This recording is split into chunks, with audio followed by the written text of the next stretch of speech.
आज तकलीफ इस बात की होती है कि कुरान कायनात को जीने का सलीका सिखाने के लिए आया था, लेकिन आज कुरान को कब खोला जाता है, अगर किसी घर से कुरान पढ़ने की आवाज आती है तो लोग समझ जाते हैं शायद कोई मर गया है या कोई बीमार है या किसी के भूत उतारे जा रहे हैं, क्योंकि चंद खास मौकों के अलावा अब हमें कुरान पढ़ने की मोहलत और फुर्सत नहीं मिलती है। ये कड़वी सच्चाई है। हम न्यूज टाइम से टाइम देखते हैं, अखबार भी पढ़ लेते हैं, अगर नहीं खोल पाते तो कुरान नहीं खोल पाते। कई सारे नौजवान ये कहते हैं हमें आते ही नहीं पढ़ना, तो मैं पहले ये मशवरा दूंगा कि तालीम के लिए कोई उम्र खास नहीं है। महबूब अलैहिस्सलाम ने फरमाया था माँ की गोद से लेके कब्र तक इल्म सीखो, लेकिन हमारी कौम जितना जोर इस दीन के अंदर इल्म सीखने पर दिया गया, उतनी ही हमारी कौम इल्म सीखने में पीछे है। आप अंदाजा लगाएं, कोई माँ बाप अपने बच्चे को हाई स्कूल पढ़ा लेते हैं ना तो कहते हैं बहुत पढ़ गया वही अल्लाह, जबकि हाई स्कूल ये बुनियाद है आगे बढ़ने की, पहली सीढ़ी होती है कामयाबी की। हम हाई स्कूल पे रोक के बंदे को कहते हैं दुकान कर ले। और इल्म दीन का जहां तक सवाल है, नादरा पढ़ाते हैं वो भी कैसे साला हमारा जाका, हाँ? और माँ बहन है अल्लाह माफ करे, इन्हें कुरान पढ़ते सुन लो तो चक्कर आ जाए। दादी पोती बन गई, नानी बन गई, लेकिन अभी तक अलिफ लाम ज़बर अल है मीम ज़बर हम अभी हिज्जे ही चल रहे हैं, वो ही खत्म नहीं हुए पूरी जिंदगी में।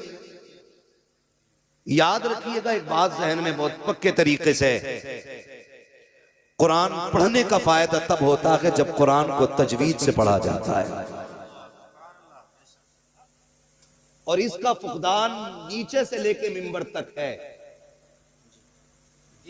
कितने बड़े बड़े लोगों को मैंने देखा कि बड़ी पगड़ी वाले भी हैं, बड़े नाम वाले भी हैं, लेकिन खुतबा सुनो तो पसीने आ जाते हैं। लोग ना बरकत के लिए 40 दिन नहीं 80 दिन भी पढ़ लेते हैं, लेकिन बरकत नहीं हो रही। कहते हैं कुरान पढ़ा बरकत नहीं हुई। तो मसला कुरान में नहीं है, मसला आपके पढ़ने में है। पूछो इन उलमा से, असल चीज होती है कुरान को तलफ्फुज के साथ पढ़ना। कैसे? बाबा फरीदगंज शकर रहमतुल्लाह तआला अलैह बैठे, मदरसे के कुछ बच्चे निकले बर्तन लेकर के, आप बाहर बैठे थे, कहने लगे किधर जा रहे हो? कहा हुजूर चश्मे से पानी लेने के लिए जा रहे हैं।